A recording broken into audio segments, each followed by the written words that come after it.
یسألونک ماذا احل لہم، اے محبوب آپ سے پوچھتے ہیں ان کے لیے کیا حلال ہوا۔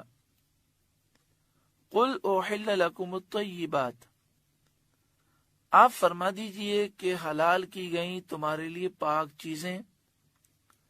وما علمتم من الجوارح مکلبین، اور جو شکاری جانور تم نے سدا لیے انہیں شکار پر تم دوڑاتے ہو، تعلمونہن مما علمکم اللہ، جو علم تمہیں اللہ نے دیا اس میں سے انہیں سکھاتے ہو۔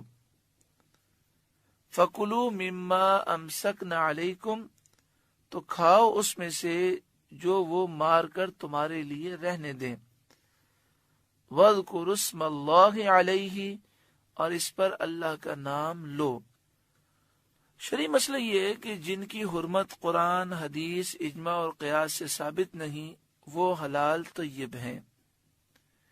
طیبات وہ چیزیں ہیں جن کو عرب اور وہ لوگ جن کی فطرت درست ہے وہ پسند کرتے ہیں، اور خبیث وہ چیزیں ہیں جن سے اچھی طبیعت والے نفرت کرتے ہیں۔ کسی چیز کی حرمت پر اگر دلیل نہ ہو تو وہ حلال ہے، یعنی حرام کے لیے دلیل ضروری ہے، اور کسی کی حرمت پر دلیل موجود نہ ہو تو یہ دلیل کا موجود نہ ہونا ہی اس کے حلال ہونے کی دلیل ہے۔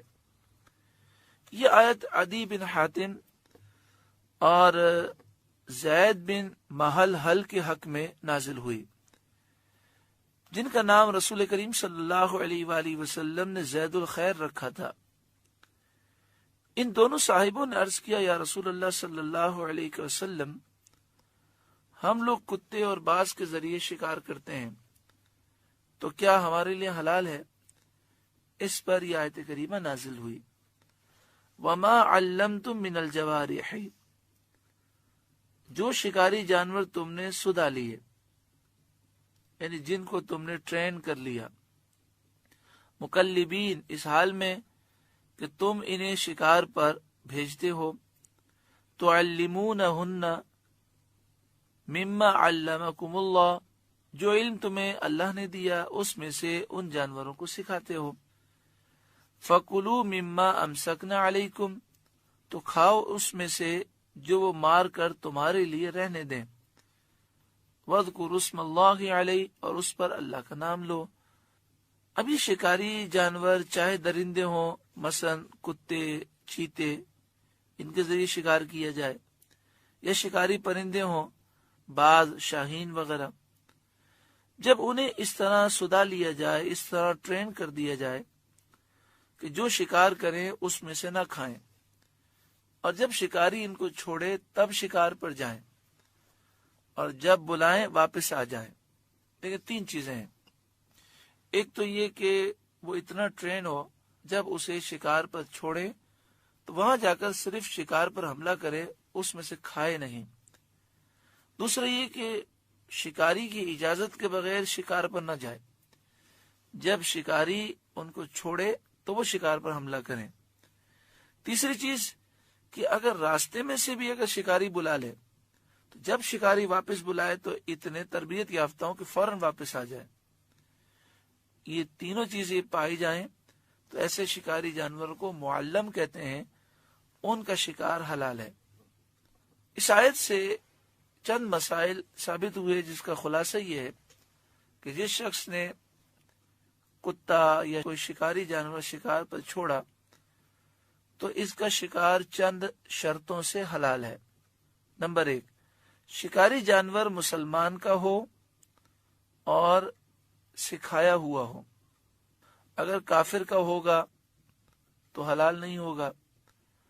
اگر ہے مسلمان کا لیکن اس کی تربیت نہیں ہوئی اور جو شرائط بیان کی گئیں اس شرائط پہ پورا نہیں اترتا تو حلال نہیں ہوگا۔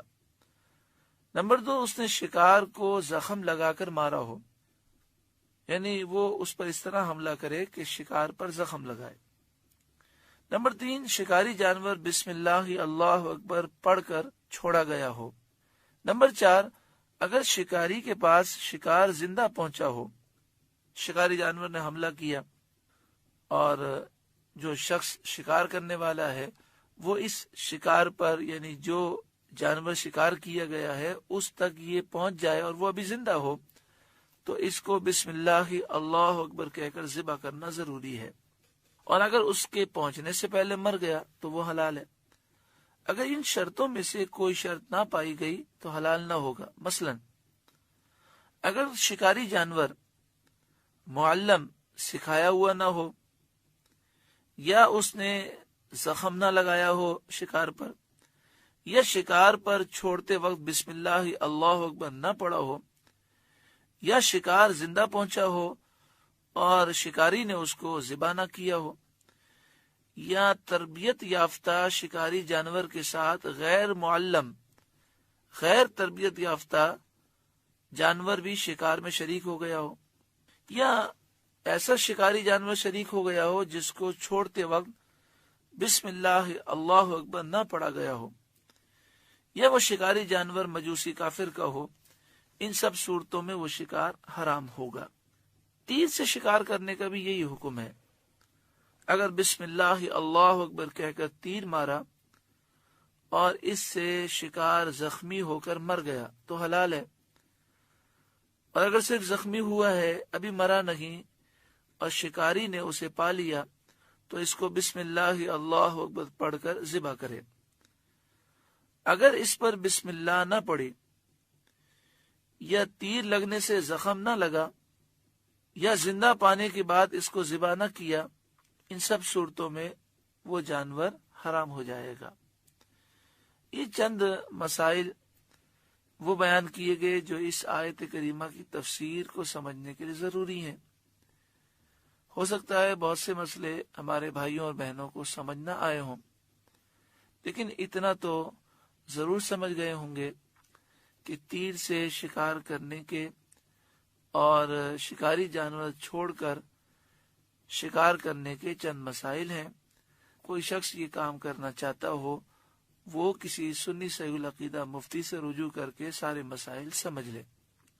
اسی طرح یہ بھی سمجھ لیں کہ ہمارے اکثر ائمہ اور بزرگان دین کے نزدیک گولی سے اگر شکار کیا جائے گا تو اس سے شکار درست نہیں ہے، وہ جانور حلال نہیں ہوگا۔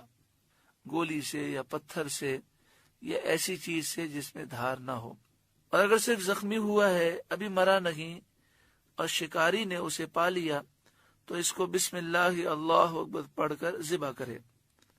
آگے شاہ فرمایا واتقوا اللہ، اور اللہ سے ڈرتے رہو، ان اللہ سریع الحساب، بے شک اللہ کو حساب کرتے دیر نہیں لگتی، بے شک اللہ جلد حساب لینے والا ہے۔